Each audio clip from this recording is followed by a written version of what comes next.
So it was often believed that this was a sort of anti-Semitic polemic created by early Christians to depict Moses with horns.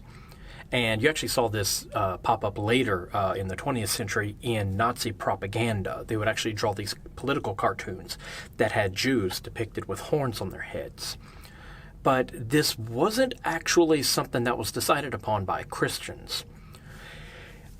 If you look at the Christian Vulgate, this is the Latin translation of the Bible, which came about, I believe, in the 4th century AD. It does say that Moses has horns, and this pops up in one particular passage in Exodus. I believe Exodus 34, but I'm not certain. It may be 29. Anyway, Moses goes up to Mount Sinai, he gets the Ten Commandments, and he comes down, and he is transformed. And in that chapter, it says that he has horns. But it might say that his face is glowing.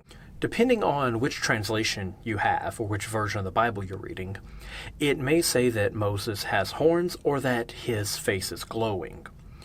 Now, the word that was used in the Hebrew could mean either. It could mean that he had horns or that he was radiant.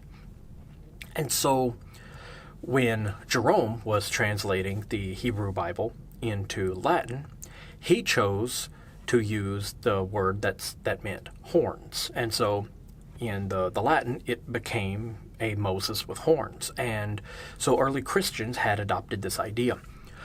But it wasn't actually St. Jerome who came up with this. It actually predates Jerome by about 600 years. In the late 3rd and early 2nd century BC, a group of Jews, probably in Alexandria, they began collecting all the different Jewish manuscripts to create essentially their Bible. And when they collected all of these, they began translating them into Greek because most of the Jews at this point lived outside of Israel. They were scattered throughout the Mediterranean world. And so many of them could not read Hebrew or Aramaic anymore. Many of them only read Greek. So they began translating their scriptures into Greek for the diaspora Jews.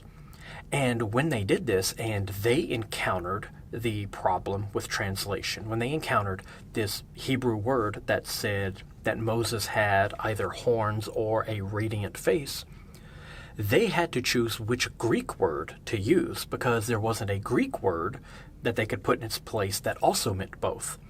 So when the Jewish scribes, who were quite familiar with their own theology and their own legends, when they made that translation, they chose to use the word for horns and not for light or beams of light or radiance. And so it was actually Jewish scribes in the 2nd century BC who first penned the words that Moses had horns.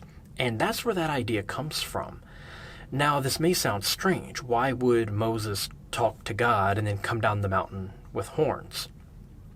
Well, if you remember in that same part of Exodus, while he's up there on Mount Sinai and he's getting the Ten Commandments, Aaron, who is their high priest, he's down at the base of the mountain and he's talking with all the other people, and they want to begin worshiping God.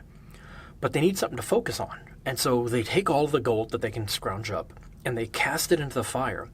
And on some modern translations, it will say that they forged it or they molded it to look like a bull or a calf.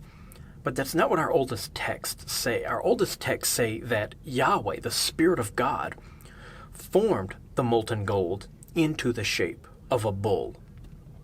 And this may seem strange, but bulls were considered a symbol of strength, and if you wanted to show that your god was strong, then you often depicted your god with horns or as a bull. Bulls were also used in the Jerusalem temple for centuries, even in association with Yahweh's throne. There were golden bulls around his throne. And so Yahweh was often depicted as a bull or with horns. And so the idea that a communion with Yahweh would then transform Moses to look closer to his deity and to get horns himself makes it makes perfect sense within the context of the ancient world.